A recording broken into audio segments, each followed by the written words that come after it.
Welcome to Black Love Matters, where this serves as a therapy session for figuring out adulthood or finding out in a Brack and Michelle. Or Jay-Z and Beyonce, or this one chick. I don't know. It's about to be Christmas. Mr. and Mrs. Claus. That don't hit well with the blacks. That don't even hit. Why it don't hit well with the blacks? Who was that? We ain't gonna say too much stuff because we know the children be listening, but we all know that Santa Claus is black. So I think that is a beautiful black love story that Mrs. Claus always there to let him work with the little elves to get the gifts for all the children. That's black love at its finest. I think that is a black love story that isn't often talked about. Oh. Miro, Tell us more about this. what you would like to know? Where did they first meet at? What? Where did they first meet at? In college. Oh. What school? You didn't know? It's one of those HBCUs. Oh. One of the real HU. Oh. Do you know their love story? A little bit, Oh. but I don't want to, misspoke. Oh, how long they been together? Years, decades. Oh. They got any kids? Oh. We the kids, the children of the world. How did Santa get? Did your mother ever let you know that Santa got stuff for you, or that never a thing? That was never. Spoiler alert! If you got anybody under 8, go ahead and fast forward the next 2 minutes. Probably longer than that. We long-winded. 5. We gonna try to keep 4, it very high level. 3, 2 and fast 1. forward. What was your question again? What? How was your childhood related to Santa? Was it a thing? Was it not a thing? Because for all the boys and girls that are listening, sometimes Santa doesn't go to everyone's house. Well, growing up in Detroit, we didn't have a chimney or fireplace, so that was one of the things. And Yeah. I think early on, I kind of knew it was my mom, my dad, mostly my mom. Well, how did you find out? Did someone tell you, or did it occur? I think it was hush. 1 year, maybe I think it was. This is why I don't really like to talk about Christmas. Nero, me and Neil was just testing about. Don't you talk about when they stole that raggedy ass Sega. You've come over mountains. No, I wasn't going to talk about that. Oh, what are we talking? What are we gonna talk about this time? No, I was. See, you getting on me, you know where I'm about to go. Okay, where I'm about you to headed? go deep. Show me. I was about to talk about the year my brother committed suicide. Okay, let's do that. My apologies. Do you forgive me? Do you give me grace? Maybe. Oh, it's between you and yours. Hey. Okay, go home. No, I think it was really that year. Like the year my brother committed suicide, I was maybe about 10 or 11. And like that whole year was just off. Like after he committed suicide. So that was like the first Christmas and not like having them around and shit, like the kids. Yeah. His kids, because he had 4 kids, right? So it's a big chunk of the Yeah, holiday. so it's like a big chunk of the holidays. Like, the kids was at my sister's house. Like it was just a lot of things going on that year, quote unquote, Santa didn't come. And my mom was like, Santa ain't never came. It was my ass working overtime to get you these motherfucking gifts. Thank you, Nero. What? Where you want me to go from there? You the one that, where did you the one that, I can't help a nigga got trauma. Ain't no wrong with the trauma. It's somebody else listening to you guys something very similar that is high-fiving you right now. Talking about this, I'm going to take a mental health day tomorrow. I'm sad. You don't have to have an excuse to take a mental health day. I think you already was gearing up for that since Saturday. But mental health days, you don't have to be a reason. You can just pull it out the air. You know that, right? You know that, right? Yeah. Okay. Me, I was gonna say it's similar, but it's not similar. Oh, I don't think I ever like, was. who died? No one. I don't think it was ever told. I think my parents played along till they realized I wasn't playing no more. Till I just got too deep in logic in school. My parents like, you want to leave out cookies? Cool. You want to leave out some carrots for some reindeer? Cool. I was like, well, how you get here? She'd be like, magic. I'm like, cool. And then one year I just stopped. And she was like, what? Cool. Whatever you like to believe in, ma'am. So I don't know how I feel about that. What I'm thinking about more broadly is if and when we have kids. What are your thoughts on that? A lot of black people, the blacks, sometimes our holiday season, like that just feel intense to me. Because I even have friends that be like, I don't tell my kids about ain't no old big black man bringing them gifts. I bring all the gifts. I'm like, fuck. Ain't no magic to that though. Like, when do you? And I'm not saying there's still magic there. And I'm not saying don't do it when they 14, 15, 16. Hey. I said, but like a 3-year-old, there's still magic. Do you be telling them like? Yes. I don't know. What do you think about that? You let them mofos know. Would you tell them? Yes. And again, when I'm talking about, I'm really talking 5 and under. I'm thinking about any time before school start. I think once you're in the school system, you got to be, especially for black children, you got to be very realistic with them. So honestly, I'm talking like 5, 6 and under. Mm-hmm. Do you tell them these creatures exist or no? No. Really? No. Well, you said the magic's still there. What is magical then? Like, it's this sense of magic. And don't get me wrong, I love the Lord. I know the reason for the season. And I plan on layering that with my kids too. But it's something when they 3 and 4 that, I don't know, like, that don't bring a little bit of joy. Like, to see the kids, like, going to sleep and waking up. What is the magic about? Like, I work double, triple time. The kids don't need to know that. Well, I'm saying, like, ain't my fault y'all in poverty. I mean, what you want the kid to say? Sorry, mama. Sorry you ain't finished your degree because you had me. That ain't the kid's fault. Like, I don't like when parents do that. I'm like, that's too much. If you're going to do it, just do it without gratification. Maybe that's what it is. Do it without the gratification. Like, if you're getting your kids these gifts and you're making it special, I'm not sure if you should do it and be like, I did this for you. It just don't feel. Maybe when they get a little older, you start instilling those types of things about the reason for the season and giving to other folks and giving not to, like, but at 5? I don't like that. And I just be sitting back looking like, Jesus. You just racking up therapy hours. Hey, they're going to get them regardless. I mean, you don't got to add nothing. We got to add Santa to the mix. Yeah. And I just like, it's a natural progression where you go from Santa to bigger reasons for the season. So you transition from Santa and sleep and snow. I mean, like cookies and carrots to like community service. Serving community, toy drives, so because they're a little older and they're able, that prefrontal cortex is a little more developed and you're able to connect the dots a little bit better. Well, you still can do that. Hey, what about the people who just celebrate solstice? Like, it ain't no solstice club. Yeah, I think all those things should be begin to be introduced at that age, right? Like, I want my kid to be familiar with Hanukkah. I want my kids, of course, going to be familiar with Kwanzaa. I want them to be familiar, with Jesus is the reason. I want them to be like a little bit more worldly, right? And understand that people can celebrate many different ways and all those things are respected. But I think sometimes in black households, it's like, listen, I don't work triple time for your ass. This is what it is. Like, it's just like, oh my God. Like, shit, maybe you shouldn't have got the gift then. Like, that's the other thing. Maybe you living above your means, mama. You over-promising, you under-delivering. You need to go the other way around. Instead of having me write a list, you should have told me to write my top 3 things. That's it. Can't do a whole list. What's 2 things you want? Why are you just looking at the mic, Nero? Because I forgot what I was going to say when you was on your rant. All that was being said, and again, it don't have to necessarily be Santa. Like, I'm up. That's what I'm saying. Like, what about the people who just lived on a commune? Don't do this. Don't be reading. They don't know shit about. Don't read the. They don't know shit about Santa Claus. Don't be doing the plot line for Mitstish. What? I'm just saying. I guess it's something about, do you make this type of season magical? Like, how do you make this, if as a Christian or as a consumer, this is not even Christian, like when it comes to Santa Claus, as a consumer in America, what do you do to make the holiday season special for children? Like, you can still make it special without having a mythical fat man. How do you do it? You do it the same day. Show me. I'm asking you to unpack that. It's still mythical. Like, it ain't mythical. Daddy said he had to work at the plant 3 18-hour shifts to get this. Because that's what niggas do. I've seen you do it. I've seen niggas do it. They can still make it mythical without saying that ain't mythical. Daddy we count the hours. We don't count the 168 hours it took.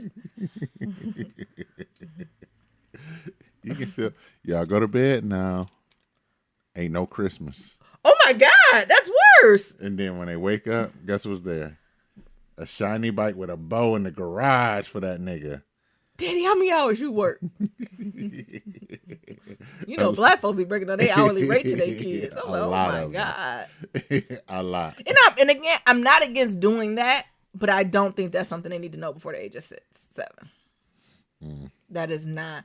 And don't separate that from not knowing the value of $1. I do believe in attendance. I do believe in allowance and working for the allowance. But it is something, I don't know. No, kids these days got fucking iPads and iPhones at fucking 2. So what you think, they Google it? Yes. But last I heard, Google got a tracker. You put in Google, where's Santa? Google bring up the maps. Let me see. It is. They got a Santa tracker. I don't believe that shit. Google does have a Santa tracker. Type in Santa tracker. I'm just going to type in where is Santa? See where Where is Santa Claus? Go ahead. Why are we waiting? This take a long time for Google. Go ahead. What the results say? Where is Santa Claus now? You can see Santa Claus live at the North Pole. Told you. On Santa's webcam. Told you. Santa cam girl? I told you. And this is what the children do at night with their cousins. Santa got a mini fans? You got the cousin who mama said they work a triple time. And then you got the cousin who be like, my mama told me if I just do this, it was a good boy. And then the older cousin, well, type it in. And they was like, see? And they don't went to the website. First thing pop up, Google search. Santa got a mini fans. He got a who? Mini fans. What's a mini Oh, fans? you don't know nothing about me. You don't know nothing What about is that? mini No, fans. it sounds like some nasty nigga shit. What is it? A mini fans? Yeah. What is a mini You gotta get fans? them tokens. Oh my God. Y'all be paying tokens to see titties. Do tokens transition to money? Is it like a euro? They got a mini fans and the only fans. Don't type that in on my web search. What's the that hell? noise? That's Santa. Look how magical. Since Naomi don't know what OnlyFans is. I don't know what OnlyFans is, yo, nasty nigga. So what is it? A special place just for people to look at nasty things? Mm-hmm.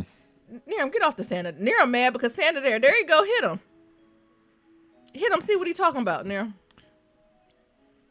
You see where it say play? Hit him. Niram's scared. I am hitting play. Uh-oh. He got a YouTube, too. Oh, this nigga got a YouTube? He got a, what is this? A State of the Nation? Oh, my gosh. This is whack. It ain't whack. Go ahead and click close out of it. Well, y'all email us. Y'all got 2 sleeps. They said the countdown to Santa Rise. It said 2 sleeps, 3 hours, 29 minutes, and 1 second. That's cute. 2 sleeps. Who is that? I don't know. Oh, that's Santa hiding over there. Y'all type in Santa, see where he is, so y'all see what I'm looking at.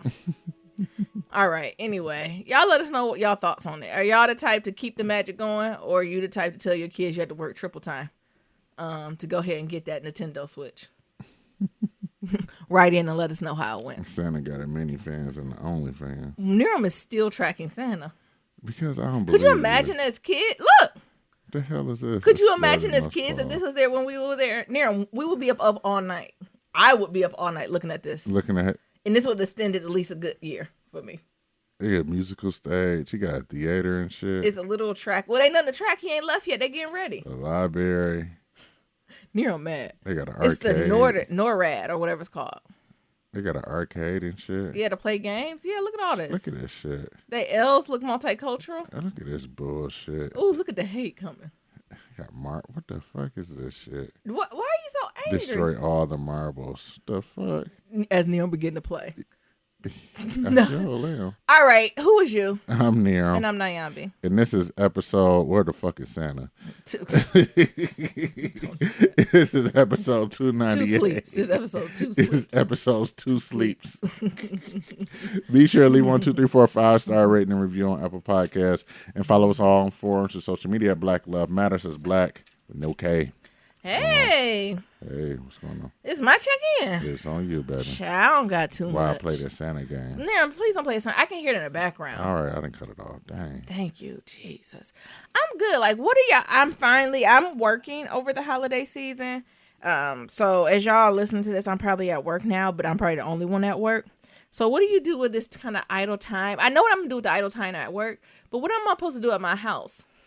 When Niram don't be going nowhere with me on dates. I gotta learn how to date myself again, I think. What you mean I'm going nowhere with you on dates? Like in my mind, I'm like, oh, I should be going to do something, but Neron be in his zone, and I'm like, oh, I don't want to disturb him. I told him I give him time, and then I'm like, Jesus, the thought of me walking out the house alone, and the energy it would take to walk to the car and turn the key, and go somewhere is just sheesh. Oh, so you want me to drive you? That's all you want. Drive me, plan it, all of it. Maybe I do just want you to drive. Maybe I just need to use an Uber. Is that bougie? No. If I just use an Uber to get where I need to be? Go and take an Uber. I think I might have to. You got it. Don't do that. What the hell you mean I got it? you got it, man. You got it. You mean we got it? Hey. What's that supposed to mean? That's a microaggression. Girl, you got it. I just don't. Baby, back and it's working. I think these are the times I miss being back home or even surrounded by more friends because I could have talked to my mother or father and doing something and be like, okay, come get me. Because I come up with a good idea. I'm like, oh, we should do this, this, and this. They be like, yeah. I'm like, okay, come get me. Even Nia, I can talk him into something. I'm like, Nia, we should go do da-da-da-da. On me. Just come get me. You know I'm good for that. All I need you to do is come drive me and pick me up on me.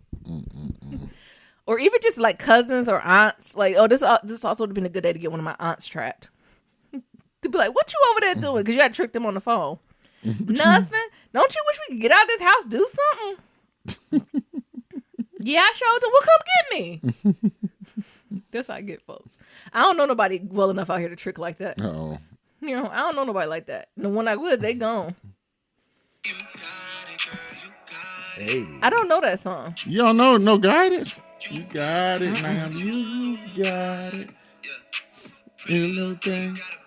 Is that Drake? It's Drake and Chris Brown. Oh, you know I'm really not here for Chris Brown. Oh, nah, babe. I don't know what Neron was doing. I ain't never heard that. Because you got it. You got it. So y'all let me know how you do with idle time and not having like a crew to go hang out with. Honestly, I just need a distraction crew. Like I would love if somebody be like, let's go to the movies. I know the malls are crowded, but like, let's just go to Pottery Barn and look at a glass. Let's go to, at least I talk Neron into doing an overpriced, a boozy brunch. But Neron don't know how to do boozy brunches right. Neron want to go out to brunch and then go work. Preferably, if you go out to brunch, I would like to go to bed after. Then I wake up in the evening. Are you done talking shit about me? I'm not talking shit about you. It gets Neron don't like that. The thing, Neron is trying. I think I've explained this multiple times. Neron is gonna be on some world-renowned shit, and the only way that he can be able to make sure he's prepared for this is that sometimes you gotta sacrifice. And if that means Neron don't want to drink and can't drink and want to have a boozy brunch, watch you get drunk, look at you, and then chauffeur you back home so you can lay down and sleep while I do some work, I'm more than happy to do it. You don't like my boozy brunches. I don't do boozy brunches well. I need a whole crew of people. And the thing is, Naomi can't even drink the whole damn drink. I don't even drink a whole drink. But that's what I'm good to go out with. I'm the type like, y'all want to buy a bottle? Let's buy the bottle. Let's buy a champagne. And now I just drink like a half a glass of champagne. And then, ooh, I'm tipsy. Time for bed. Naomi, sit your ass down somewhere. Neil don't play with me. So I need to figure out how I'm going to do with that. I think I just solved my own issue. I'm just call my ass an Uber and be a grown-ass woman. And get in the fucking Uber and go where I want to go and go to brunch. But sometimes brunch be so social. Brunch is probably the only date I don't want to go on by myself. Anything else, I would. I would do dinner alone, breakfast, lunch, movies. But brunch, where the place specializes in brunches, that's a sad place to be alone. I feel like it's that scene. Shout out to the old heads. You remember Sex and the City, the movie, when Big was on New Year's Eve and everybody was having a good fun behind him. He was just eating a piece of steak on the couch or on the bar stool. No, I don't remember that. That's how it looked. It was so sad when they was doing that montage when Jennifer Hudson got. Never mind. Oh. So I'm gonna test that out. I'm gonna try Uber. Do y'all just be Ubering places? Yes. Even when you got a car. That's the Midwest in me. Fuck, I'm Ubering. I got a car. Because you don't want to drive it. I surely don't. Anyway, y'all also see, I don't know much about this, but I'm just saying history keeps repeating itself. Y'all see that UK election that just went down? First of all, the UK, in America, we can learn a few things from them. You know how America, we got 1 day to vote. Not even 1 day. We got about 18 hours to vote. Mm-hmm. You guess how long the UK got? Like 2 months. I don't know. They got their whole process is just so much longer than that. Or longer when it needs to be and condense where it doesn't need to be. Like, you know how they're gearing up for these elections we already been doing about a year and a half? They only do it like for 6 weeks. Like, it's just where we need to be. But what I want to give a shout out, I know we got a couple listeners in the UK, and I know when that Brexit, is that what it's called? And that Brexit shit hit the fan. Y'all got that who's that, the new prime minister? What's his name? Boris Johnson? Y'all better YouTube that motherfucker, Google him. He's a crazy one. The Conservative Party has won back in the UK, and this nigga he's on Donald Trump level of foolishness. To the point where he called black people, they talking about black people got watermelon smiles. What? He said Muslim women look like they got letterboxes up on their head. And like the reporter asked him explicitly these things. He's like, oh, I meant it in a satirical way. What the fuck? You're the fucking prime minister of the UK. You can't mean shit like that in a satirical way. I mean, that's satirical. And the reporter's like, you do anything to get a laugh? And he kind of just brushed it off like, bitch, fuck you. So it looks like the UK is now going through their moment of Donald Trump. But I feel like it's a trickle effect. So whatever the U.S. Admit it if we want, deserve it or not, we're a world power, and a lot of things that we do, shit begin to trickle. Yep. So I'm scared to say this is the beginning of a lot more bullshit like this. Yeah, I agree. And it's sad, right? And I only got little whispers of that. Maybe I'll do some of that more digging on my time, right? Because I try to stay up on, the global affairs, especially my company's a global company and where I'm at. And because they quit to send my ass somewhere abroad. So I need to know what the fuck is going on. And I read that. I said, get the fuck out of here. And they're like, they went completely conservative this route. Like they did a completely 360. What? Yeah. Fucking UK? Well, we should have known what's coming when that Brexit's passed. Yeah. Like that's the whisper for a yell. That's more than a whisper. That's a yell. Yeah. I was surprised Brexit's passed. Yeah. And the thing is, the same people who did Brexit did Donald Trump's campaign. Yeah. Y'all know what Brexit is? I still don't know. It's I do. It's money. Can you tell us more about it? No, go Google it. I don't want to get the shit wrong, but it's definitely about like money, power, all things white men do. Oh, can you give us a Nyambi update? No, I will not give a Nyambi update of it because y'all niggas trying to get me caught up. Well, let's see. Brexit. All you need to know. UK leaving the EU. Oh, that's bad. Duh. Oh, well, y'all didn't know that was the least the tagline. I got that. I thought you was asking me the details of it. Like that's up for like the money, all that stuff is a trade. Man. So what the euro gonna be? Who knows where the fuck they want to be? So what is the European Union? The EU is an economic and political union. Yep. Involving 28 European countries. Yeah. It allows free trade and movement to people to live, That's work, what I said, whichever. money. Oh. So, it's money, trade agreements, stuff that you can just do a lot more fluidly that you can't do now. And depending on how well or not well you work with, it can be extremely expensive or extremely hard. Mm-hmm. And if I know the colonizer, I know them, and these are the original colonizers, it's going to be tough. But that's just me. That's just me. If y'all want, we can do more episodes and unpack more global affairs. And as a black person in America, how do we need to stay abreast of these types of things? Because I kind of look at the global stuff maybe once a week, like deep dive. I get it now. What's wrong? Tell us. Well, no, just on the way they move. So the reason why I didn't get no passport stamps when I went from Portugal to London to Athens, because all of them was in the EU. Yeah. And they consider that like traveling within states. Yeah, same country. It's like states within America. Mm-hmm. That'd be like state. Well, we try to do it. That'd be like if Texas or what state needs to not be a part of us? Florida decide to create their own shit. I'm trying to get California to go ahead and bounce. To do what?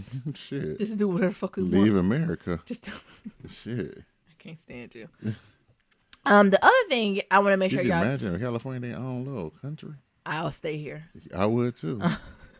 Did y'all hear about Orlando Jones in American Gods? First of all, do you niggas watch American Gods? Nero started me on American Gods. It's based off a book of a white man. And it's basically what else? What y'all want me to say? It's not by Toni Morrison. Like, ain't no need me to.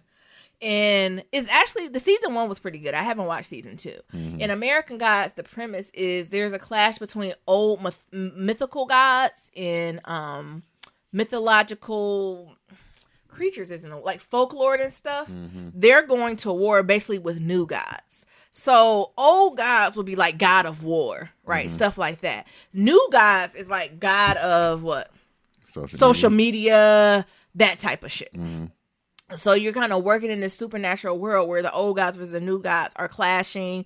They're kind of working. Sometimes they're working together. Sometimes they're working to destroy it, right? But the idea is the more humans believe in whichever god, the more power that they have. And the older gods realize they're losing more and more power, and the new gods are gaining more power. And that's kind of shifting humanity as a whole. Did I do something like that? Okay. Yeah. And honestly, it's a really good show. It can be very layered and the dialogue can be very heavy, but it was super, super good. And I don't know if y'all know, Orlando played in The American God. And his character was this, it's this infamous trickster god. He calls himself Mr. Nancy, and it's based off is it called the Ananisi, the spider? I think it's an African folklore character or a Jamaican, one of them. And he basically, like, he's not a trickster, but he's like a know-all, right? So he almost one of them people like, gotcha, nigga. Or didn't I tell you this shit was going to happen? And when I tell you Orlando Bloom plays the fuck out of this character, he plays the fuck out of this character. And not only does he play the fuck out of this character, he played it so well and gave so much input. Like the directors and creators was like, we want you in the writer's room to make sure we're giving voice to folks of color, African-American experience, to make sure we're not missing anything. We're not over speaking for you. And that's how you're supposed to do it, right?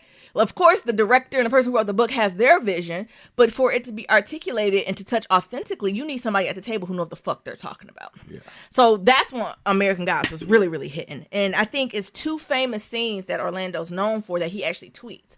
I think it's in the first season. It's so powerful. I think they went viral too, didn't they? You know what I'm talking about now? When you talk more about it, I can. Yeah, so the first one that went viral from season 1 was when Mr. Nancy, they do like flashbacks to give like background and stories on these guys. And he did a flashback when he was actually he was on a slave ship. And like, so I think they were coming to America. Yeah. And basically he was telling all the slaves their future. He was like, basically, guess what, you niggas? I don't know if you can find that near him. It make you want to cry. He was like, guess what, niggas? None of y'all speak the same language. And he's like speaking to them in the language they understand. You're going to be over here. It's going to be a few hundred years. They're going to rape, pillage, and kill you. Then even after that, your kids still ain't going to have rights. They're going to be killing you. And when your kids got some sort of rights, then the police going to turn around and start killing them down to the ground. And like, he just went and like prophesied basically the next 300 years of their lineage. And he was like, well, if you're willing to go through that, stay on this ship. But if you don't want to go through that and you don't want to put your lineage through that, you gonna play it for him, Nero? Yeah, let me see if I can find it. And it was like, if you don't want your people and your lineage to go through that, this is what you do. Then like the scene cut, and he basically got them basically killing white people, killed the whole ship, fucked the whole ship up, and for the ones who come fuck the ship up, they just killed themselves and they just went in the ocean. They pulled some Killmonger shit. They was like, I'd rather not live than have myself and my folks who are coming behind me go through the next 300-400 years of sacrifice. Because I think that's what he said. He said it's going to take at least 300-500 years for your people to even be a semblance of freedom. And even that type of freedom, they still ain't going to be free. It was powerful. Oh, listen. Oh, start from the beginning. Once upon a time. This is a scene. Let me tell you a story. Once upon a time. You on a slave ship. A man got fucked. That's the story of black people in America. Shit. You all don't know you black yet. You think you just people. Let me be the first to tell you that you are all black. The moment these Dutch motherfuckers set foot here and decided they white, and you get to be black, and that's the nice name they call you. Come on. Let me paint a picture of what's waiting for you on the shore. Jesus. You arrive in America, land of opportunity, milk and honey, and guess what? You all get to be slaves. Split up, sold off, and worked to death. The lucky ones get Sunday off to sleep and buck and make more slaves and all for what? For cotton, indigo, for a fucking purple shirt. The only good news is the tobacco your grandkids are gonna farm for free. is gonna give a shitload of these white motherfuckers cancer. And I ain't even started yet. 100 years later, you're fucked. 100 years after that, fucked. 100 years after you get free, you still getting fucked out of job and shot at by police. You see what I'm saying? This guy gets it. I like him. He's getting angry. Angry is good. Angry gets shit done. He did fucking that. I've seen that scene at least 10 times, and every time I'm on the edge of my seat. He said 100 years? Fucked. And 100 years after that. Fucked. He could have did 100 after that. Fucked. And 100 after that. And he said, this one right here, get it. Mm-hmm. And then that's when he started with, he said, you want to know what you need to do about it? What you need to do. And that's when he started saying, we going to nuck if we buck on this bitch. What we need to do about But it. going back to the story, so he did that. And also his other iconic scene came this season where he was talking with like the other black gods and like the women and basically saying, they ain't treating us like shit. Like, what's going on? What happened? So he's been really good. His dialogue's been on point. He's been authentically depicting like these folks' lived experience, the black lived experience in America, because like they're tying it from old folklore lords to present day. So telling truly, truly authentic stories. And guess what happened? Starz got a new showrunner, and then what that showrunner say? You're fired. We don't think. Thank you, Orlando. We know you have 2 viral moments, and everyone loves you, but we think the voice that you're sending isn't what Black Americans need to hear. What? Yes. And they said, in addition to that, get your black ass off this screen. We don't need you to come back. Thank you. That character, Mr. Nancy, getting niggas riled up. No, thank you. No more?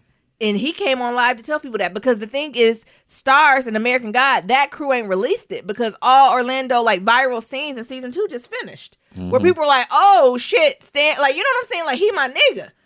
And then they ain't mentioned nothing about them releasing him. And so then Orlando, my nigga done gave an interview, and now he about to get an interview where he tells the truth and shame the devil. He's like, I just want to be up front. This is the most professional read I've ever heard in my life. He's like, this is just what happened. They told me to get the fuck on. Period, point blank.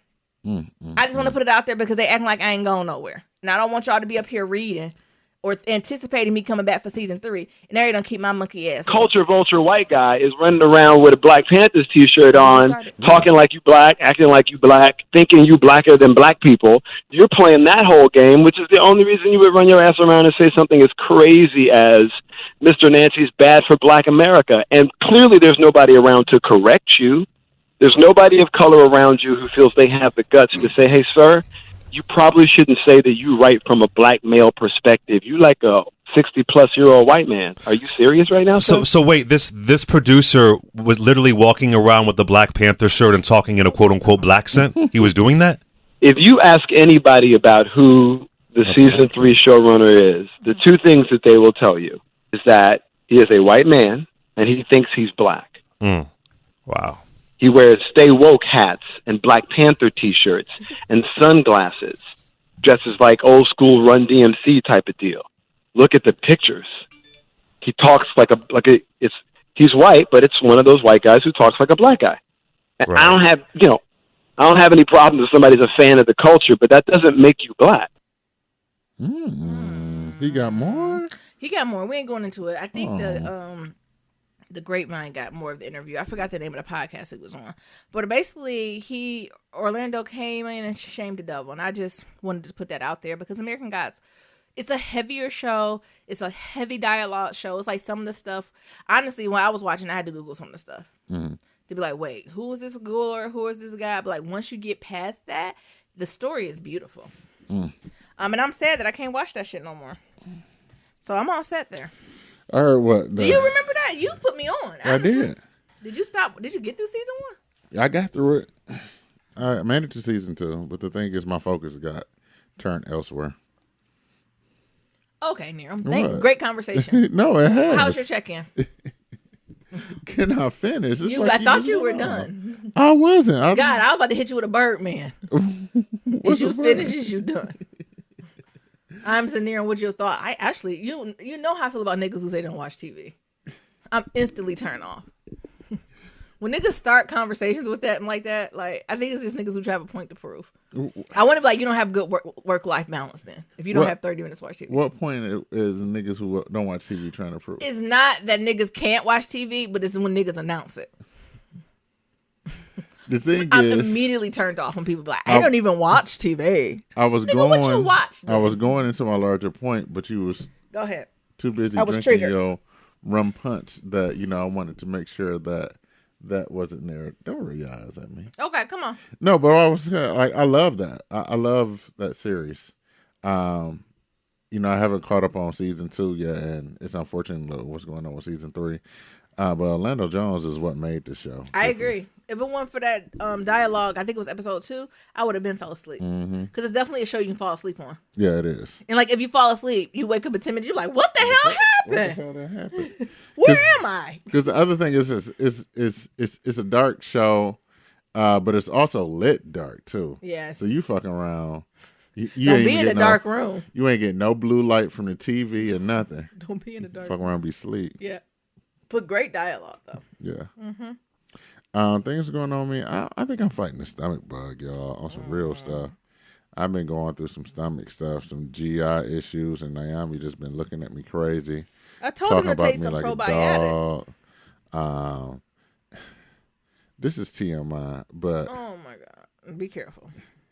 Pepto-Bismol does something to your body to turn some things black. Duh. And I was like, why is it black? Like, you didn't know that? No. You must just have it in your veins then. Ain't nobody never told me. Yeah, that's what it's supposed to help, because it help do all the things, help make it solid and all those things. Pepto-Bismol charcoal? Is it pink colored charcoal? I'm sure it got a little chalk in it. No, I'm talking about charcoal. I know what you mean. Not no chalk. It might have a little bit of that in it. Because it came out like I had a charcoal smoothie. It should have been a little paler. No, it was charcoal. Oh, okay. I was about to run myself to the hospital. Not run yourself to the hospital. Speaking of, we seen a Bernie Mac special. Wasn't it hilarious? Yeah, it was. It was like I need to find it. It was on YouTube. I told you I was like crying, laughing. It was so funny. And he was talking about niggas going to the hospital. He said, "You gotta run to the hospital, honey." So yeah, I've been battling that. It's been off and on. I'm still touch and go. I hope that it's about gone. It's on up out of me. But if not, I'm gonna get checked out. Yeah, if it ain't out to you by Monday, that's been like almost a week. You need to go to the doctor. And I'm sure the doctor would love to see you Christmas Eve. I know, right? Why are you yarning in the mic? Are we all bored of you? No, I was trying to get out of the mic. Oh, okay. It's so critical. I am. Eddie Murphy was on SNL. Oh. What were your thoughts? I think it was interesting. It was all right. I'm gonna be on some real shit. In front of white people, it was amazing. It was awe-inspiring. But in front of my niggas, it was all right. It wasn't even. I didn't even laugh that much. I kind of knew it was gonna go downhill when he started bringing all them people out in his. This nigga brought Dave Chappelle, Chris Rock, who else? Charlie Murphy. Charlie Murphy passed, honey. Oh, Jesus, Tracy Morgan. And that's it. And Keenan. And then Usher was on stage. I was like, what the hell Usher doing here? He just hanging out. But maybe they just didn't pay, because I don't think you get paid to do that. I think Eddie Murphy was doing that because, he going on his little, what's it called? Cause the Dolomite thing. He on his little press brigade. So for Dolomite, that's been on Netflix a long time ago. Though. Yeah, but I think that's going to movies. Oh, that's going to movies? Yeah, I think that's going to movies. Interesting. So he's doing his press circuit for that. I never understood how I go to Netflix first and then go to the movies. I don't know. But I guess it did so well that it could. That you want to hit markets that people that don't watch Netflix? Maybe. Yeah, I don't know. But it is going. Like, it's in theaters. Interesting. I didn't know that. Yeah. It was all right. It was. Dolomite was better. True. Dolomite was actually really good. It was. SNL was SNL really don't hit for me. You know what hit for me? What? The Astronomy Club. Yeah, Oh my God, the Astronomy Club on Netflix is hilarious. it is. But Netflix just don't inspire. Not Netflix. Saturday Night Live just don't inspire me. I was just watching out of respect for Lizzo and Eddie Murphy.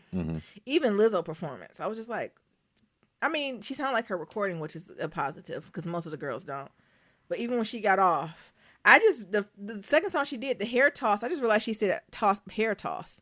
Oh, What I don't know what I thought she was saying. oh, which I don't even know. She said hair toss, check my nails. "Oh, I didn't know that's what the fuck she said. That song like- Yeah, that sounds like it should be Katy Perry song. yeah."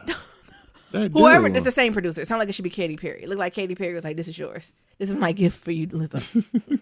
I hit a banger. How did you know that? Oh, because you be having closed caption on. Yeah, I do close cap. Now y'all be getting old, y'all. I am not old. I'm inclusive.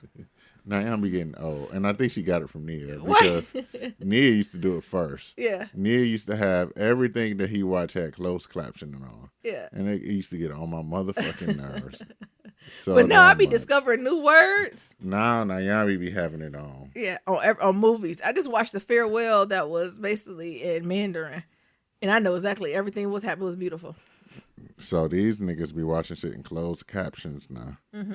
And I'm like, what the hell? And it be throwing me off because some of the closed captions is like 2 minutes off. And it's like, I'm trying to read this shit and but the words is not adding up. What's this bullshit? Turn this off. This But is yeah, she's distracting talking me. about that hair toss. I said, that's a hair toss. Oh, I didn't even know. I was like, oh, that's what Lizzo talking about. What is she saying? It just don't connect. And you could come to me all y'all want. In front of whites, I'm be like, Lizzo's amazing. She's brilliant. But amongst the blacks, I don't know what Lizzo talking about. But Saturday Night Live is like Lizzo, like it's the same shit. Like great for them. Honestly, I didn't like the buckwheat skit. I didn't like the Gumby skit. It felt dated. It felt like it didn't age well. I know it was a throwback to his original records, but I feel like it was all right. The only thing that was kind of funny was Black Jeopardy, Oh, no, I think that's the one I missed. and that was it. But What's- that's it. I'm trying to figure out what's the name of that song. I call it hair toss. What's all the numbers? She don't got songs that's just up there? Yeah, I'm looking at them now. Name some of them. Good as hell, is that it? Maybe that's it. Yeah. I don't know. Truth Hurts. No, that ain't it. Oh, that's the first one I think she did. Oh. I'm If assuming. the truth hurts is you could have had a bad bitch. Oh, I'm assuming it's good as hell.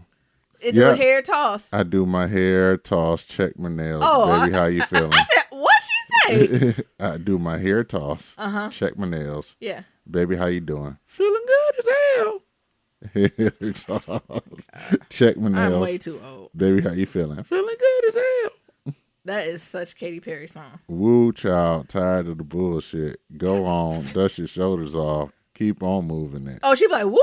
Child? Oh, that's what she said. Yes, The thing is, I can connect to the lyrics, but the way she deliver it. yes, Lord. Trying What? to get some She new talking to the shit. Lord in the song. Yes, in that swimwear, going to that pool shit. Yeah. Come now, come dry your eyes now. Oh. You know you're a star. You can touch the sky now. Oh. Little kids be singing this. Do they know what they sing? I don't know. I know that's it. I know it's hard, but you have to try. Okay. If you need advice, let me simplify. Oh. Let me break it down. If you don't love The you, black ass. if you bottom don't line. love you anymore, just walk your fine ass out the door. Uh-huh. I do my hair, toss, check my nails. Okay, baby, how you doing? Oh. Feeling good as hell. Woo, child. That. Mm-hmm. Okay. Woo girl, Oh, need woo to kick girl. off your shoes. Okay. Got to take a deep breath. Now, Time to focus on you. these are great lyrics. She rhymed shoes and you. I told y'all since the beginning how I feel. And y'all can come from, like I said, in front of the colonizers, Lizzo's brilliant. In front of the blacks, I'm confused. Anything else going on with you? Nyambi does not like that flute. I don't like the food. She didn't bring it out on Saturday Night Live. I'm grateful. I was hoping for it because I knew how Nyambi's gonna lose it. Nyambi lose her shit when she'd be like, "God dog it, Lizzo done brought Brought out that that flute.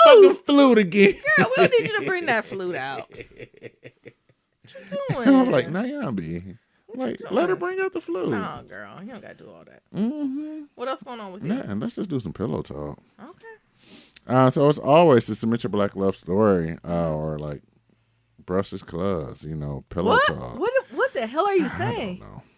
I'm tired. Brussels cuz, kitchen table talk, any of that stuff. That's what I'm trying to say. You know what? Let's just move to Shout Out Friday. Get y'all boy together. Send in all comments and concerns to Nero. Do whatever the hell you want, Nero. Bring the flute out. Let's just do Shout Out Friday. Fine, read. I'll react. Oh. Go ahead. Submit your 5-star rating review. That's what we're going to call it. Podcast. Reading and reacting. And on Stitcher, and we read them out loud on Shout Out Friday, but it's on a Monday. Nyambi reacts, Nero reads. Next. All right. So we got one from Apple Podcasts. It says, I just love y'all from Silent #1 fan. Oh, look at that. Thank you, Silent #1 fan. I'm glad I figured it out because it had a dollar sign, a number sign, and an @ sign. That's Generation Z language. No, this is Generation X language here with these where you use a dollar sign instead of S. Hood speak. That's hood speak. Go ahead. That's Boosie Badass with all the Boosie Badass. What did he do? No, what's one he be spelling his name? BOSSIE. Where's when he spell his name? That's independent. No. That's me, yeah. Oh yeah, how he hit it? No. BOSS. Boosie Badass, it's me. How you doing? What the fuck were we listening to? He was a next to me thinking he was fucking it up. You hear me? Wipe me down. It was Wipe Me Down. That's what it is. Wipe Me Down. Is remix. it? You sure it's Wipe Me Down? Yes, it is absolutely Wipe Me Down remix. It's the remix? Yes. Rail, recognize, real, Wipe Me Down. Like, I don't know the words, but I guarantee y'all out there listening to me, y'all have to know what I'm talking about. BSSO, because it didn't feel like it was spelled right. That was the era when things weren't spelled correctly. Fabulous made a lot of niggas misspell fabulous. We still mess around. FABOLOU. Oh, it is. What? We gonna do it? Yeah, let's see if I can get it. We gonna bring it up there. Oh, here we go. Wait, you talking? BOOSIEBADACC. That's me. Wipe me down. Red moon caramels all on. Stop and stare all on. Trying to feel my underwear. Wipe me down. Like love, like Red Rose. Gotta hit come send it on. BOOSIEBADACC. That's me. Wipe me down. Red bone caramels all on. Stop and stare all on. Trying to steal my underwear. Wipe me down. BOOSIEBADACC.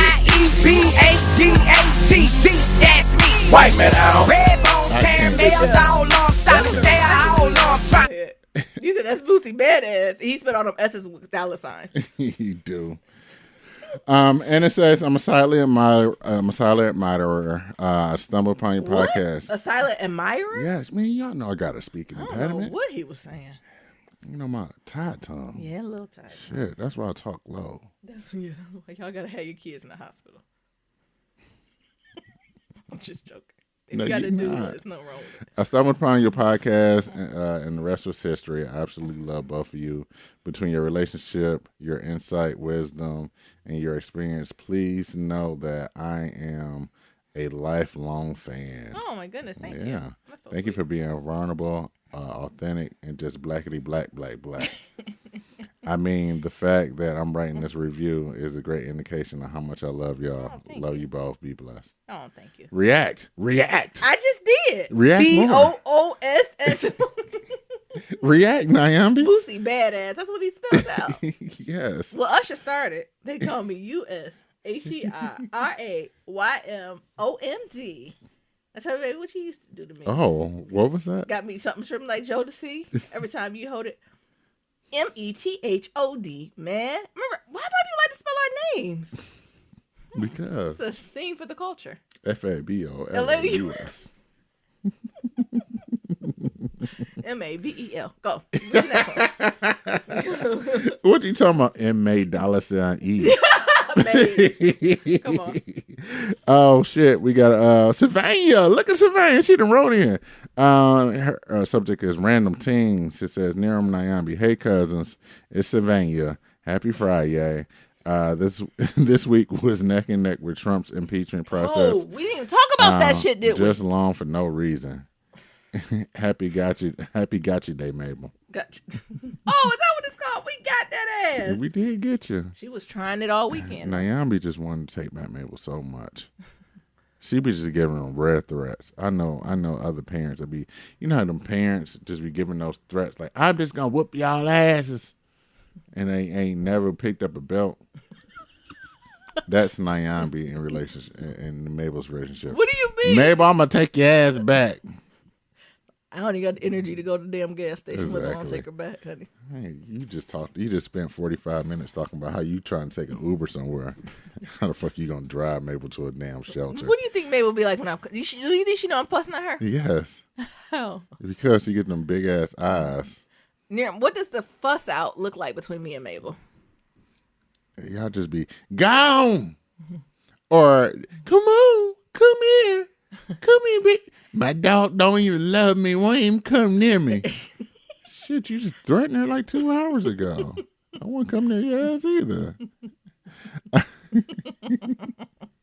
I be cussing Mabel out like she a bitch in the street. Exactly.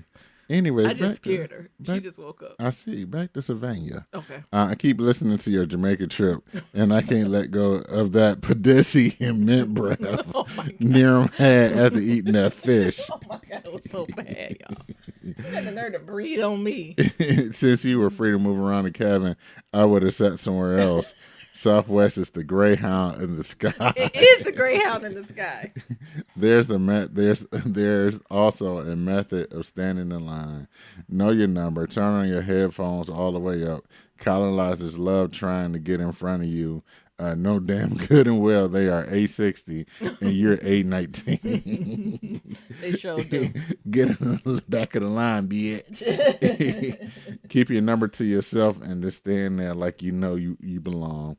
Also wear I also wear much pro-black apparel. Oh, that's a good idea. As much pro-black apparel as I can to let these folks know I'm from South Wakanda. Exactly. And I whooped your ass. At any moment. That's a good idea. My Jamaican trip was nice outside of a Leah crop duster plane. Oh, my God. Child. Them little planes, especially if you're going to like a little island hop, it is little. She said they stayed in a nice resort. The food was bomb while I was there. I developed some severe cramps, and this local woman gave me a lime and rubbed it on my forehead. My cramps disappeared. What? What? She didn't put the lime in the coconut. The old lady under the tree. Oh, that I owe him. The old lady under the tree, honey. She didn't put that lime in the coconut and put it on your forehead. It was an old lady sitting under the tree. And them cramps didn't disappear. On the forehead? I thought you were going to put it in water. Didn't even put it in her stomach and nothing. Just right on your forehead. Look at God. Won't she do it? We went to a local restaurant and did some tourist stuff, but it was fun. Tom Jordan Morning Show every single morning with my mom. I feel like he was a member of the village. True. Real fathers, real men. Yeah. And J. Anthony Brown's jokes took with my spirit. My mom wanted me to support him so bad because he supported HBCUs. Ma'am, he is not supporting my student loans. You got that right. I appreciate his efforts, but need him to support my loans. Come on. I know. What, he's making $25 million a year? 14. Oh, $14 million a year? You know, shout out to you. Get your coin. We was raised on this talk show. Our parents had the opportunity to squeak out their last black moments with him before he walked into the Wonder Bread Nation. Oh, my God. I love what he has done for the black community. My mom and stepdad are the Hustables. Oh, y'all Hustable Black. That's cool. They purchase a real tree every single year. My mom called me tacky for purchasing an artificial tree. I am tacky too. Who will be picking up pine needles every night? You got to vacuum don't I have to vacuum me. so much? I got to vacuum so much. She judged me for having an artificial tree. They are the only people I know that purchase real trees. She goes on Near them now. Hey. Yep. I don't know. Is it our new tradition now? I don't know yet. Oh. Maybe. Okay. Go ahead. Catch me next year. Okay. I thought it was our new tradition to get a real tree. Now we turn to Hustables. I don't know if I want to be Hustable. Okay. Be hood, nigga. Never mind. Okay, never. We're gonna get that leaning tree. Next time we get a very leaning tree. We got a one in the closet. Baby tree. Baby Oh, like the leaning tree. little Charlie Brown one? Mm-hmm. Go ahead. Queen of Slim. She said Queen got on my was. damn nerves. She was hard to love. Sis was so depressing and cocky. She was. She gave me cancer. Wait a minute.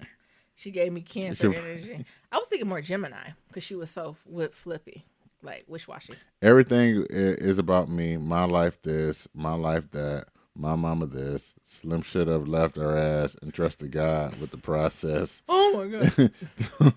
The uncle made those scenes hilarious. Soundtrack was everything. Very. What do you think about Raymond from the Exonerated 9 engaged to Delicious? No one told me. That's what I think. Let me marinate on it. We're gonna highlight their love story Wednesday. They engaged. They engaged. Which one is Raymond? Let's see. That'll help me out. I think he's the light. Oh, no, I was gonna say the light skin one. It's a but few most of them- lights. Damn, what was Raymond's last name? Just type in Raymond. Exonerated 5. I'm sure it'll come out. And Delicious. How delicious? And Delicious. She still go by Delicious? What? You know what I'm saying? What's her real name? I think I know. Is it the heavier set guy or is it the skinny guy I who think it's really the don't heavier talk? set guy. Yeah, him. I'm gonna keep my thoughts to myself for now. He can be a cast member on Love and Hip Hop, Yeah. don't he? Mm-hmm. Nope, I'm not doing it. We'll talk about it later. She still go by Delicious. What's her real name? London Charles, I think. That is a lie. What you just said. Let's see. What's Delicious' real name? Let's see You what on Delicious' pictures. real name is. Chandra Davis. Oh, aka London Charles. Who is London Charles? I don't know. And Delicious. Her name is Chandra Sandra. Davis. Good for them. How old is Delicious? 41. Still going by that name. Says she getting a little old for this. But okay. We'll talk about it later. Good for them. Black love. That's going to be our next Black Love story? Yep. Because we respect all black love. Hey. Even that black love that Viola Davis and that man tried to have on Good Times reboot. Oh, my God. Did y'all see the Good Times live? Cringeworthy. It was a little bad, wasn't it? And I love Viola Davis, but they put that piece of tar between her teeth. Oh, my God. I had such a reaction to it. What the fuck? Me and Nyambi, we came upon that in the middle of it. So we didn't even know that she had that. And then, like, that one scene at the end where Viola's found. And it was like, what the hell is that? Both our asses like, woo! Keeping your head above water. Anthony Anderson and Paisley Bell did the theme song. Temporary layoffs, good times. What's one word? I don't know what they're saying. No, it's temporary layoffs, good times. Something. Hang. What's the one where they say hanging in the bala? What is that? I don't know. Good times. Look, good times. Ain't lyrics. we lucky we got 'em? Boom, boom, boom, boom, boom, boom. Good time. I don't know what when the woman be like, hanging in the bar. I don't know what she say. What's the words now? I don't even know It should if be it's towards that the thing. end. Where's that? Are you looking at it? Good time. Yeah. Is this it? This not it. Oh. You're able to type in just good times. You gotta do the good times theme song. Oh. There it is. TV theme, good themed lyrics. Yeah, Patti LaBelle. I didn't even know Anthony Anderson sing. Oh. Nor was he gonna compete with Patti LaBelle. Oh. Also, good times. Anytime you need a payment. Good time. Anytime, friend. Where it go? Where we? Anytime you Haskell making a wave when you can.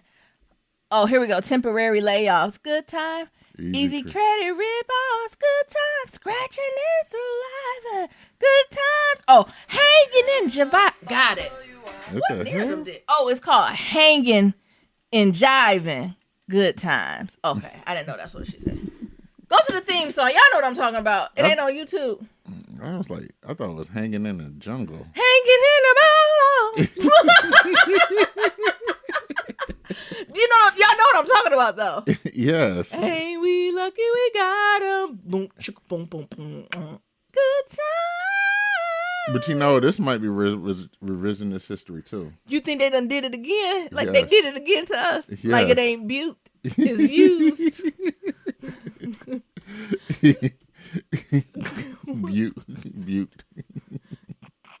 Butte used. I thought it was Butte. Exactly. But we not- all did. You know, I'm a generation of Google, so I You just research Google all. it. I have to know the truth.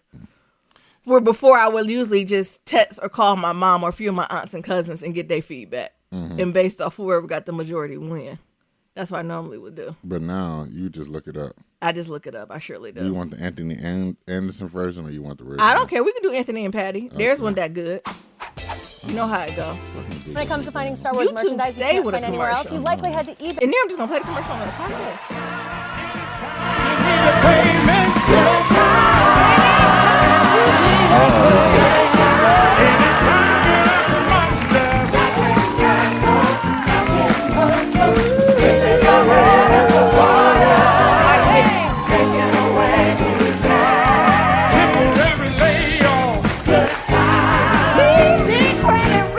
Oh, okay. Yeah.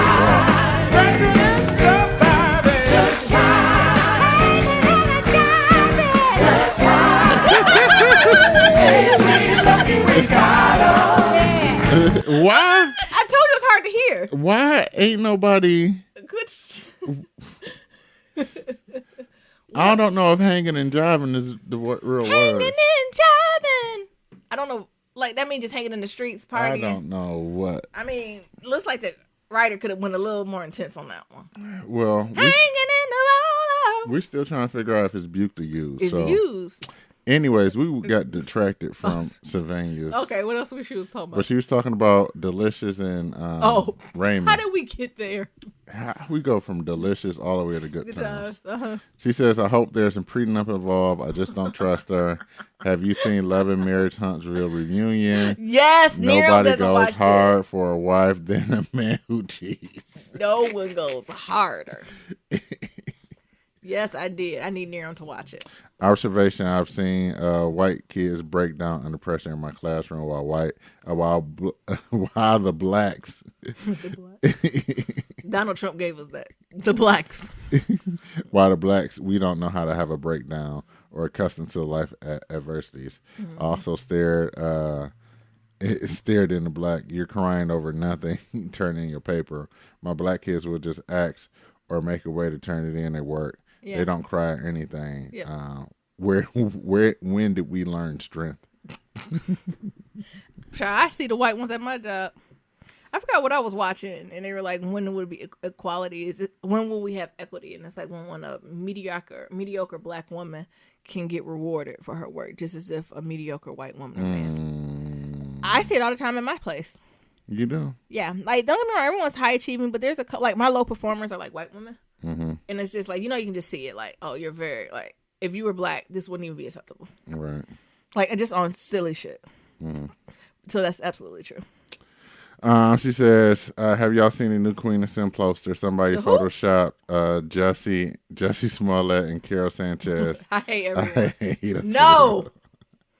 Love y'all. Have No, a Merry Christmas. we and have to wonderful forgive New Year's. Jussie. He's doing his time in isolation right now. And Carol is a child. Have you seen my people talking about they need to prosecute her? I thought they need to prosecute them grown ass men who helped her. Them stupid niggas need to be prosecuted. I don't know if you need to prosecute a 17-year-old. Yeah. I'm kind of anti that. Like, punishment, yeah, but a fucking record? Get the fuck out of here. For some. Go ahead. Her mama had to press charges. I don't know. What? I don't know. You think she deserved charges pressed? I don't. Absolutely not. There was a IG skit that somebody did, like, related to that. That was kind of interesting. It was interesting. If this was Kara, instead of Kara, it was Becky. Would they press charges? Nope, they wouldn't. So I don't know why we're doing this. Because we black. And also, I want to hear that shit to be like it's making it harder for other people. It is not Carol Sanchez's fault that white people or people in general don't believe black women. So get the fuck out of here because we're not going to go down the list of how many times white women have cried wolf. Okay? So don't put that shit on the back of Carol Sanchez. You can put that on the back of fucking America. Get the fuck out of there. Did she fuck up? Yes. But you can't put all the shit on her. Get the fuck out of here. She did stupid things and stupid shit. And the other nigga was talking about she's 16, she made grown decisions. Her fucking prefrontal cortex is not even fully fucking developed. Get the fuck out of here. Like, physiologically, she is not fully developed mentally as a child, as a woman. So she still makes stupid ass decisions. Like, we can argue that. Also, I think she needs some major therapy. I don't know what the fuck was going on that she jumped from A to B. Like, but no, do I think she needs to be criminally prosecuted? No. There's maybe some mental intervention or something like that, but criminally prosecuted? This black Latinx woman? Get the fuck out of here. And also, you can't tell me she the first little kid tried this shit. It got to be plenty of Beckys who tried this already. I ran away. We're not talking about Karen. We're talking about kidnapping.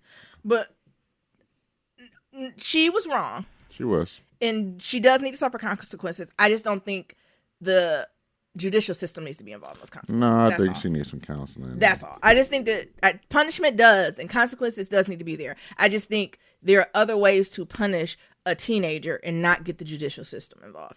That's all. I'm not saying she don't need to be accountable, but does she need a record? No.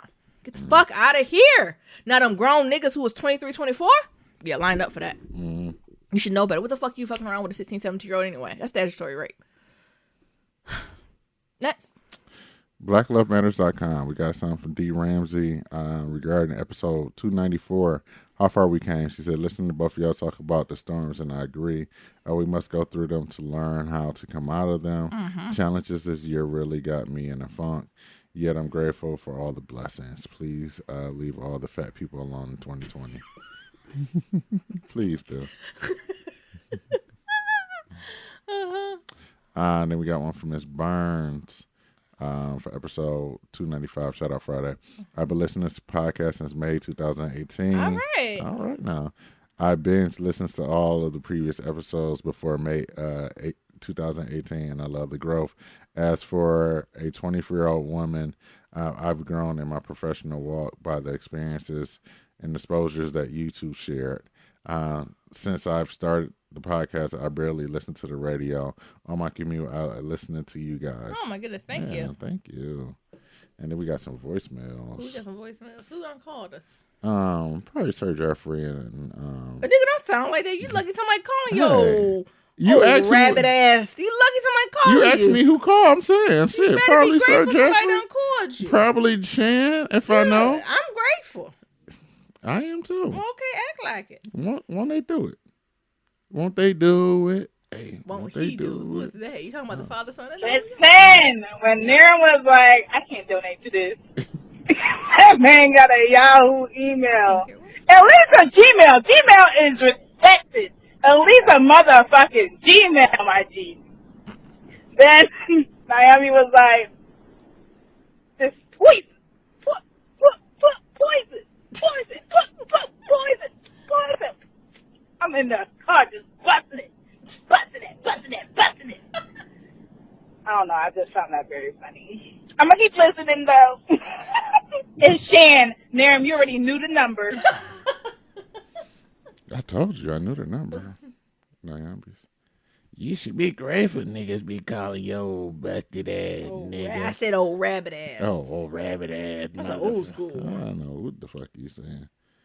Old rabbit ass nigga. You don't remember the old Hey, y'all. It's Tanaja. I have not called y'all in a long time. You haven't. Where you been? I'm glad that y'all are back, even though y'all been back for a couple of days. And I hope that y'all are having fun at home. Now, don't leave no more, okay? I don't know what else y'all got to do, but try to stay at home so we can hear from y'all more often. Anyway, I wanted to talk to y'all about, I just saw a video of, I guess the boy, his name is J.R. Smith, some basketball player. Mm-hmm. He done cheated on his wife. Jesus. And she posted a video of her praying, but the Shade Room cut the video up and made it kind of look like she was, it just looked misleading. So I went and watched the prayer myself, and I was like, what's wrong with that? Mm-hmm. You know, it didn't seem like she was trying to pray the cheat away. It really seemed like she was praying for healing, and I think that's healthy. Like, to whoever your God is, the universe, whatever it is that you believe in, I think it's important to, like, A, talk things out within yourself, and then with your God and, you know, whatever your foundation is, you know, like that's something that can be detrimental to families. So I don't understand why it's so strange that she prayed. I think people took it as like I said, she posted it online and, you know, people like, why would you pray for somebody who cheated on you, blah, blah, blah, blah. But I'm like, I mean, when you pray, you're supposed to pray unselfishly. So, I mean, I'm not even the most religious person. I just kind of feel like I don't think it's unhealthy. It's just only strange because she posted it online. See, she called that. Yeah. Did you see that one there? Mm-mm, I think I've seen seen pieces of it. I'm going to talk about Okay, tonight.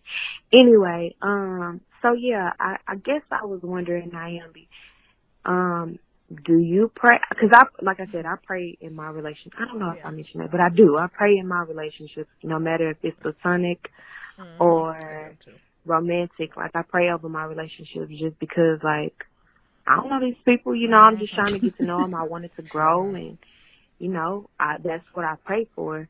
And also when we're going through bad times, I pray for it. I pray for healing in that, and I don't think that's irregular. So, Naomi, since you are the one who is, I don't want to say close to God, but you know. Wait a minute. You're the fuck you mean? I got to pause. Cussing. The hell you mean close? You know, I be outwardly, honey. I let the love for the Lord be up and out. Man, y'all be falling for that white Puritan shit. What the hell is you talking about? Man, Christianity is part of the Puritan You shit. let it go, but I ain't talking nothing about the Christianity. I'm talking about the Lord. Have you ever prayed over Miriam through tough times, or even in good times? Do you pray over him? Yeah. Miriam, if that's something that you practice with the universe, do you, is that something that you... Why does that sound so damn shady? She said, if you pray to the flowers, I don't know who you pray to if you pray into the grass. No, with the universe. Yeah. In between you and Naomi, do y'all pray for one another? And do you think that it's irregular? All right. Anyway, I hope you're having a good day. And, yeah, bye. Thank you. Bye. I think that's a good. Did you say?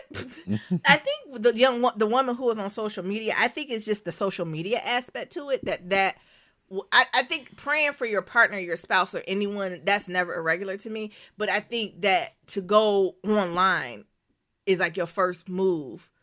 That was the irregular place, right? Because when I'm praying and I'm hurt praying, right? Because it's different levels of prayer, right? It's that I surrender, Lord, lay me down at the altar. Ain't nothing, you can't even get, you be like, dear Lord, and you just start crying, right? Like them prayers, right? Then it's also prayers of rejoice. But maybe she's in a different space. I don't know if I could be in deep prayer and then go live with it. I think that's the pace that sometimes I think it felt inauthentic to people. So I don't think it's the action of her praying for her husband, because it's her husband. He cheated or not.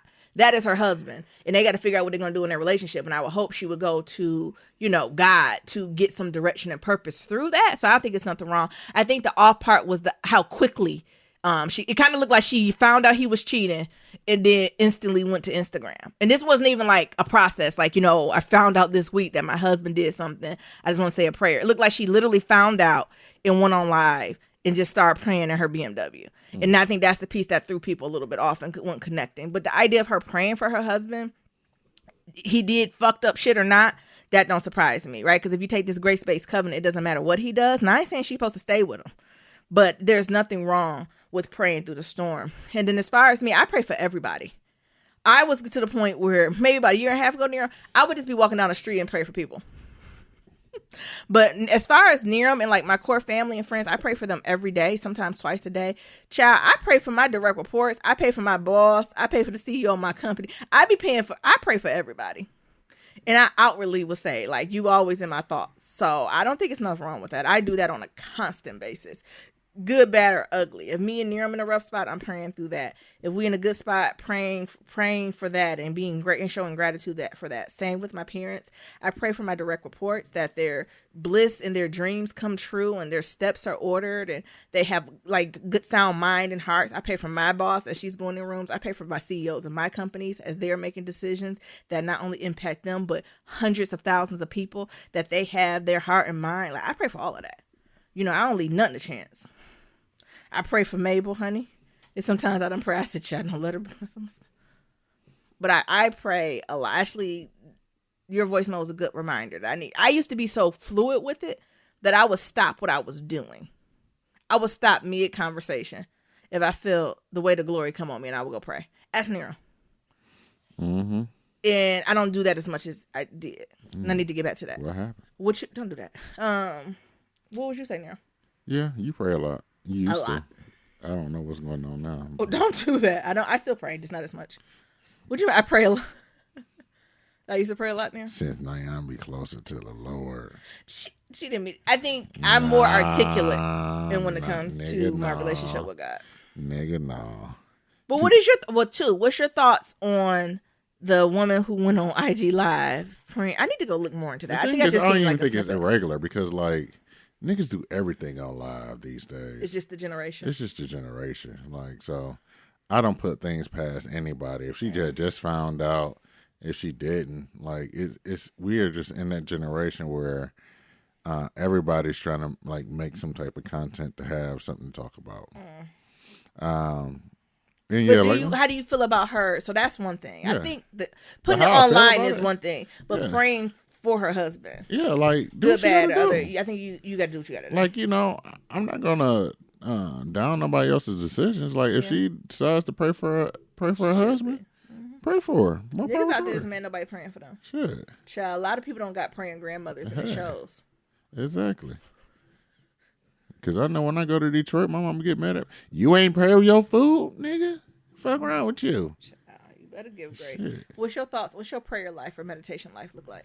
I actually do a daily grateful. So every day I do 3 things I'm grateful for. So that's more or less like my prayers to the universe to talk about the things I'm grateful for and like some of the things that, and the other thing is like sending good energy out to certain people in the world. So like I usually do like 3 things I'm grateful for in the morning, and then I usually like take time and like I am sending positive energy to Nigel for saying that Nyambi is closer to God and I'm just closer to the universe. So I'm just gonna send her some good energy right now, and then I stop and I give a moment of silence, like I'm energy sent. So, and I do that. That's what I do. It is a fulfilling practice though to get quiet. Last question for that: do you pray for everybody? Like I said, I'm an equal opportunity prayer. I will stop and do what I need to do for anybody, or do you only pray for certain folks, or like people who are closer to you? No, I don't pray for everybody. Really? No, because the thing is, like, I only got 3 people a day. Oh, well, my God got unlimited. I got 3 people a day because I'm making sure, because this is a conscious effort. Okay. That I'm very conscious with sending this energy with my moments of silences and like me sending my energy waves to them. Cool. Yeah, she sent one more voicemail. Oh, okay. Let's see. You know, Skype is taking forever to load. Hey, y'all. It's Nigel again. Hope your day is great. And, you know, hey, Mabel, how y'all doing? I have one more question. Y'all have been together for, like, 10-plus years. Yep. And I was wondering, have either of you struggled with trying to self-identify while within your relationship? And by that I mean, did you ever get to a point where you feel like, I need to be alone because I don't know who I am? I'm just curious because I have been together for so long, and I'm assuming that you probably have experienced many versions of each other by now. Yes. So did you ever struggle with that? Okay. I'm hanging up now. Have a good day. That's a good question. Shit. I think the answer is yes. What do you think, Daryl? I think the answer is yes. I think what we've been lucky is that it happened to us at the same time. And I think we've been very lucky. I think the Lord was looking out on that one, because I think if we were going through those moments at the same time, we wouldn't have made it. What do you think? Like, I'll make sure I got the question right. So she asked, has there been times where it's like, I just need to fucking focus on me. I don't got time to be in this couple shit. I don't got time to worry about you. I don't got time to. I don't know. Like, I don't know how to. Like, I just want to make sure. Like, she's basically saying, Hey y'all, I'm it's replaying the Yolanda voicemail. again. Let's see what she said. Today is great, and you know, hey Mabel, how y'all doing? Hey. I have one more question.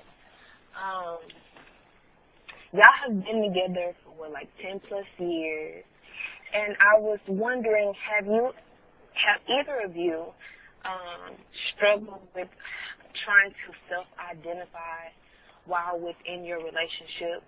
So have we struggled with trying to self-identify? so I would say, like, how have we found ourselves and evolved over time, but still maintain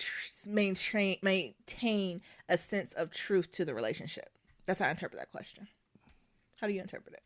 No, how I really interpret it is how, you know, some people, when you see one person in a relationship, you see like them together as a couple at all times. Oh, I wouldn't and not think of that. as a like separate entities who are together as one. Like, for example, like Love and Hip Hop Alabama, when it was like, we're the Holtz, and you only see them as the Holtz and not the. Yeah. Oh, well, maybe we can answer both. Well, I would say on Niram piece, we never started our relationship like that. So I think that's what served us. But yeah, we were always separate entities, to the point of our fearing groups were always separate. Our social activities were separate. Like, our families were separate, of course, but they came together. But I think we started with that understanding. And of course, there are places where it overlap, but it took a long time for it to even overlap. What you think? Yeah, I agree. But that's not normal, though. I don't know. I wonder what got us to that point. Honestly, we had the story. I really wasn't the biggest fan. I don't have a ton of friends, so I'm not as hard, right? So I only got a handful of friends. Niram definitely is more social and have more touch points and community points. And honestly, I didn't really mesh well with a lot of your friends. And the way Nyambi set up is, I'm really not good at faking it. Or kissing ass. Like, that's really not my skilo. So I'm like, you know, if you're going to hang with them, that's cool. We can go do our thing later. And if we want to come together later, we can. Did that take you off guard? I think I had a little bit to do with it, though. Yeah, you kind of separate yourself out. Because I don't have time for the bullshit. But no, I think it's that. Like, I think as well as like, but we respect that. It's a mutual respect, though. You've always when we were separate, I never had a doubt in my mind that Niram did not have my back, though. So we had a level of trust that was established, that I never had one doubt that Niram would be talking negatively about me, or his friends were talking negatively about me, because that's not what Niram gonna have. Right. So I think it becomes toxic when that happens. Yeah, go ahead, Niram. Yeah. But I also think that we had since we started dating in like undergrad, like we've always had like two different interests. Yeah. To like move on like throughout education and things of that sort.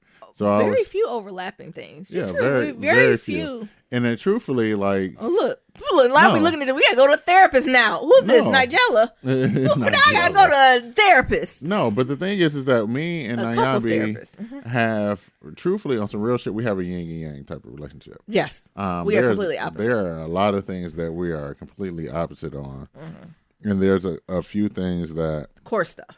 Like, there are core stuff that, you know, we in sync, like are in sync on. But sometimes, you know, we just get off. We just get off because we are totally opposite people, and like needs, like totally, like our needs are totally opposite, and like some of the things that we want and demand are like totally opposite. So I feel as if like being in a relationship with Nyambi, I personally have never been in the thing where I've been struggling to find myself, because I've always had my own identity in this, like from the jump, like from when I was DJing, from, you know, me doing social media influencer, to like me like traveling around the world and doing whatever. Because people even shocked. They were like, "Oh my God, Niram's been gone. You weren't with him?" I was like, "What the fuck?